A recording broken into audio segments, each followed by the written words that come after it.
নৈকতা নাই। আপনি দেখেন কিভাবে দৌড়া যাইতেছে, গাড়ি ওই পাশে গেছে ওই পাশে গেছে। এ হচ্ছে আমাদের বাংলাদেশ, এ হচ্ছে আমাদের স্বাধীন দেশ, এ হচ্ছে আমাদের মানে এখন আর স্বাধীন দেশ বলা যাবে না, তাদেরকে বলা হবে যে সিন্ডিকেট দেশ। এই দেশটাকে সিন্ডিকেট দেশ বানিয়ে ফেলছে সরকার ক্ষমতা পাওয়ার জন্য আর বিরোধী দল ক্ষমতা ফিরে আনার জন্য। এরা মানে কেউ মরতাছে কেউ মারতাছে, কিন্তু এই দেশের যে উদ্যোগতির দাম এত পরিমাণ বাড়তাছে, এটার বিষয়ে কেউ কথা বলে না। আর এদিকে যে সাধারণ জনগণ কিভাবে খাবে, জিনিসপত্রের দাম এমন ভাবে বাড়তেছে, উদ্যোগতির দাম এমন ভাবে বাড়তেছে, এদের কথা কে ভাববে ভাই? আমাদের কথা কে ভাববে? আমাদের কথা ভাবেন। হুট করে পেঁয়াজের দাম কেন বাড়লো?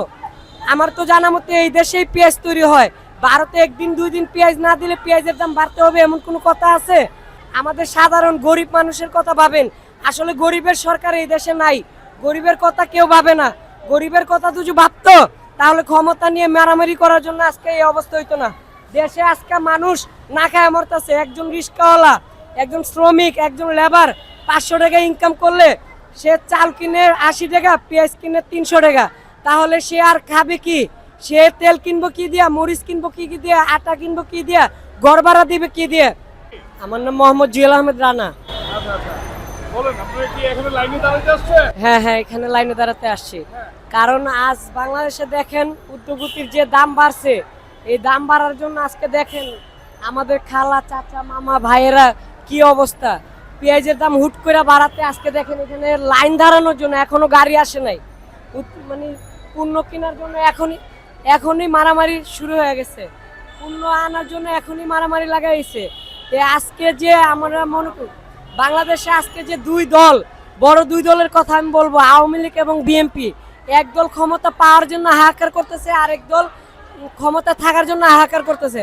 আর এদিকে যে সাধারণ জনগণ কিভাবে খাবে, জিনিসপত্রের দাম এমন ভাবে বাড়তেছে, উদ্যোগতির দাম এমন ভাবে বাড়তেছে।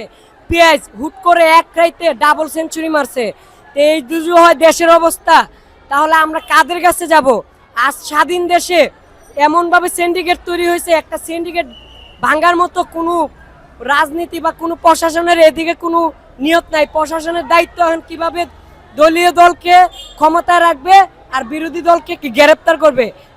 এদের কথা কে ভাববে ভাই? আমাদের কথা কে ভাববে? আমাদের কথা ভাবেন। হুট করে পেঁয়াজের দাম কেন বাড়লো? আমার তো জানা মতে এই দেশেই পেঁয়াজ তৈরি হয়, ভারতে একদিন দুই দিন পেঁয়াজ না দিলে পেঁয়াজের দাম বাড়তে হবে এমন কোনো কথা আছে? মাননীয় প্রধানমন্ত্রী, আপনাকে বারবার একটা কথা বলা হচ্ছে যে আপনি সিন্ডিকেট ভাঙেন, আপনি শুধু ক্ষমতার কিভাবে টিকিয়ে রাখবেন সেই কথা নিয়ে ভাবলে হলে হবে না। বিরোধী দল ক্ষমতা কিভাবে আসবো এই কথা ভাবলে হবে না। আমাদের সাধারণ গরিব মানুষের কথা ভাবেন। আসলে গরিবের সরকার এই দেশে নাই, গরিবের কথা কেউ ভাবে না। গরিবের কথা যদি ভাবতো তাহলে ক্ষমতা নিয়ে মারামারি করার জন্য আজকে এই অবস্থা হইতো না। দেশে আজকে মানুষ না খায় মরতেছে। একজন রিক্সাওয়ালা, একজন শ্রমিক, একজন লেবার 500 টাকা ইনকাম করলে সে চাল কিনে 80 টাকা, পেঁয়াজ কিনে 300 টাকা, তাহলে সে আর খাবে কি? সে তেল কিনবো কি দিয়া, মরিচ কিনবো কি দিয়া, আটা কিনবো কি দিয়া, ঘর ভাড়া দিবে কি দিয়ে? পেঁয়াজের দাম বাড়ার সঙ্গে সঙ্গে ঘর ভাড়াও নাকি বেড়ে গেছে। তাহলে মানুষ করবে কি? তার বেতন বাড়তেছে না, তার লেবার মজুরি বাড়তেছে না। আমি 300 টাকা রোজে নাইট ডিউটি করি, 300 টাকা আমার 3 বেলা খাইতেই চলে যায়। আমি অন্য কি করব ভাই? আমি দুজো আজকে হোটেলে যাই, 60 টাকা 65 টাকা লাগে ডিম দিয়ে খাইতে, 3 বেলা খাইতে আমার 300 টাকা শেষ। আজকে কাদের কাছে আমরা বিচার দিব? এই স্বাধীন দেশ আসলে এটা স্বাধীন দেশ না, এটা এখন একটা সিন্ডিকেট দেশ হয়ে গেছে।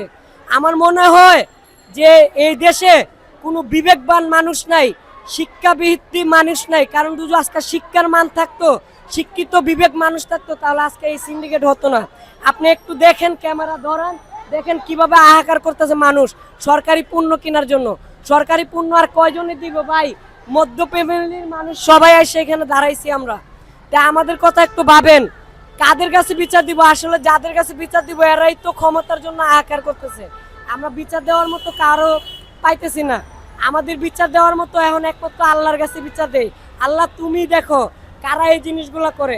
কারণ বিবেকবান প্রশাসনও নাই, বিবেকবান সেনাবাহিনীদেরকে বলবো যে আমরা দেখি প্রত্যেক দেশের সেনাবাহিনী যদি কোনো ধরনের একটা উদ্যোগতির সিন্ডিকেট বাড়ে, সরকার দল বা বিরোধী দল কোনো একটা সিন্ডিকেট করে, তারা হস্তক্ষেপ করে, তারা পদক্ষেপ নেয়। কিন্তু আমাদের দেশের সেনাবাহিনী কি আছে নাকি সেনাবাহিনীর কোনো নৈকতা নাই? আপনি দেখেন কিভাবে দৌড়া যাইতেছে, গাড়ি ওই পাশে গেছে ওই পাশে গেছে। এ হচ্ছে আমাদের বাংলাদেশ, এ হচ্ছে আমাদের স্বাধীন দেশ, এ হচ্ছে আমাদের মানে এখন আর স্বাধীন দেশ বলা যাবে না, তাদেরকে বলা হবে যে সিন্ডিকেট দেশ। এই দেশটাকে সিন্ডিকেট দেশ বানিয়ে ফেলছে সরকার ক্ষমতা পাওয়ার জন্য আর বিরোধী দল ক্ষমতা ফিরে আনার জন্য। এরা মানে কেউ মরতাছে কেউ মারতাছে, কিন্তু এই দেশের যে উদ্যোগতির দাম এত পরিমাণ বাড়তাছে, এটার বিষয়ে কেউ কথা বলে না।